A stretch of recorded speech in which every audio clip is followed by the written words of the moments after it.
And to tell us more about Kim Jong-un's visit to Beijing, as well as President Moon's visits to Vietnam and the UAE, Professor Song Se-ryun from Kyung Hee University joins us in the studio today. Hello, Professor. Hello. All right, so quite a surprise visit by North Korean leader Kim Jong-un as he traveled over to Beijing to meet with Chinese President Xi Jinping. What was the main reason, you think, behind Kim's visit to China? Well, first off, the whole development seems unexpected, but it does have a familiar kind of undertone to it. If you look at it from a positive point of view, I think that our administration wants to see it that way. All the key players are there at the table. So whatever decisions made, probably that will be the final decision, hopefully. But I think the cynical point of view is it still persists, and I think it's, in a way, more realistic. Over the years, North Korea's modus operandi has always been escalation first, and then easing the tension with milking economic advantages.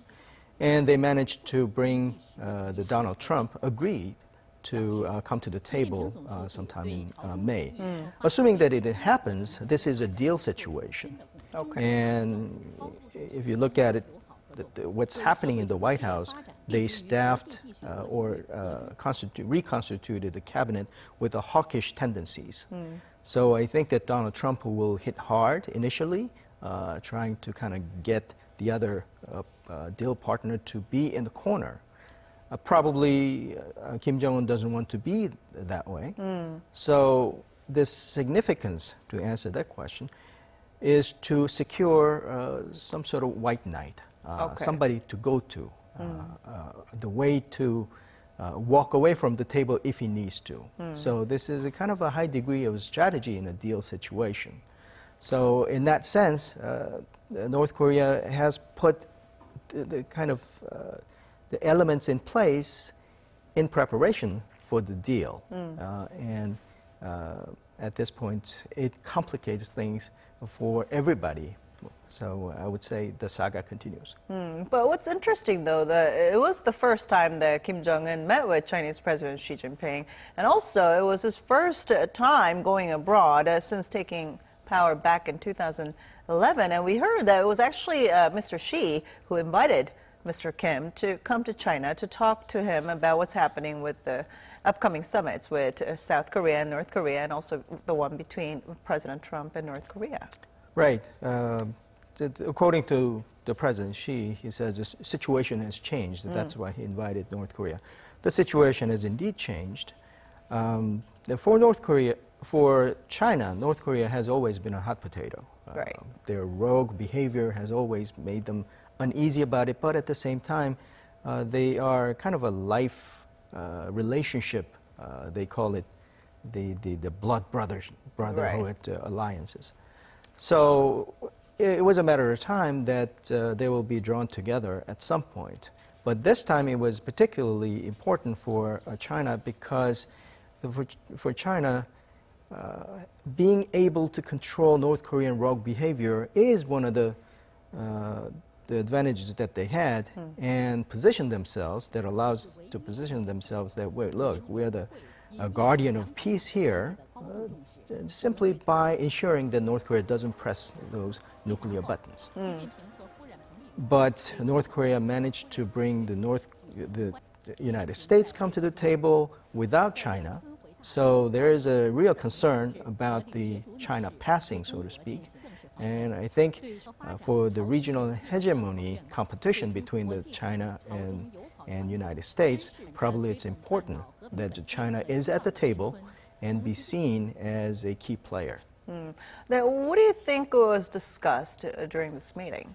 I think after that, the Chinese reporting has been pretty extensive about it, but I think the important part is that they reaffirmed their friendship and their alliances, brotherhood alliance, and they talked about the peninsula situation, and President Xi reportedly expressed the welcome for the development of dialogues and what's going on. And the Kim Jong-un said that it was a dying wish of their ancestors that this region needs to be free of nuclear. Now, I don't believe that. Okay. And not many people does. There are doubts about that. Right. Yes. So it might be just a rhetoric, but if we can pull out some sort of solid agreement or a situation where even without the nuclear, their security is ensured, maybe. I'm saying the small maybe could be possible. Now, I think it was interesting that Kim Jong-un's wife, Ri Seol-ju, actually traveled with him to China. What can we make of this?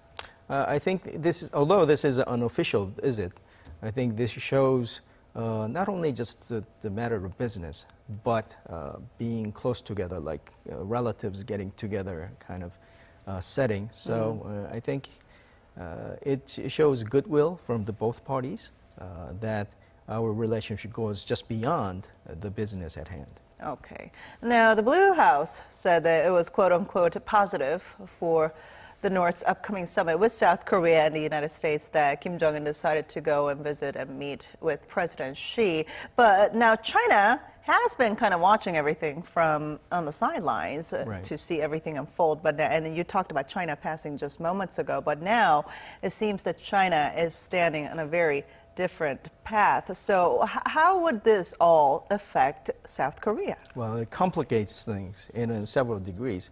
I think they welcome this situation in a kind of a forced way.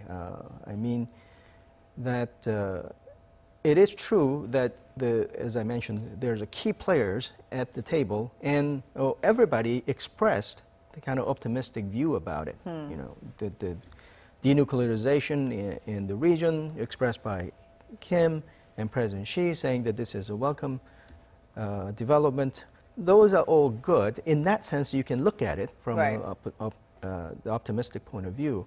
But I think it complicates things for South Korea because now China is there, and if North Korea was looking at South Korea as kind of a go-to guy if the negotiation with United States falters, now they have China, so there's a real possibility of Korea passing now. So there are all kinds of different degrees of complication has arisen. I think that South Korean government realizes that having China has a positive point, but it just complicates things. Right. I mean, like you said, there seems to be a chance of even more an intense tug of war between China and the U.S. now in regards to its countries in the Northeast Asian region. So with that in mind, then, what kind of countermeasures should South Korea government have in place? I think that you have to kind of step back and look at what has worked over the years. I think what has worked in this situation has always been international alliance. Having China as a key player, but standing together with the sentiment that United States and Europe and other countries have about the rogue nation. That has worked. That has pressed the North Korea to this degree, although they persisted to have the nuclear weapon at their hand. I think that has to continue. If we just look at China sitting opposite side of the table, probably things will not go well. I think the diplomatic effort towards the United States and also China and having a solid position ourselves probably make or break this situation. I think we cannot really rule out the situation or possibility that this is another episode that North Korea manipulates the parties to get what they want. So amid all these developments, we have the high-level official meeting coming up tomorrow on March 29th between the two Koreas. So anything that we can expect from there in regards to this? I think it's, at this point, more logistics. Probably they'll agree on when to meet and how the protocols will go. I think the discussions and if you just look at what kind of agenda they set, probably we can gauge what kind of directions they are setting. I think it has to be a very significant agenda that the South Korea needs to be remain as a key position and also key player in this whole saga, and that's going to be a challenging task. All right. Well, let's move on to President Moon Jae-in's recent visits to Vietnam and the United Arab Emirates. How would you assess President Moon's first overseas trip for the year, and what came out of them? I think it's very positive. I think that other than the domestic matters, we have to always look to a kind of global stage, especially in the economic themes.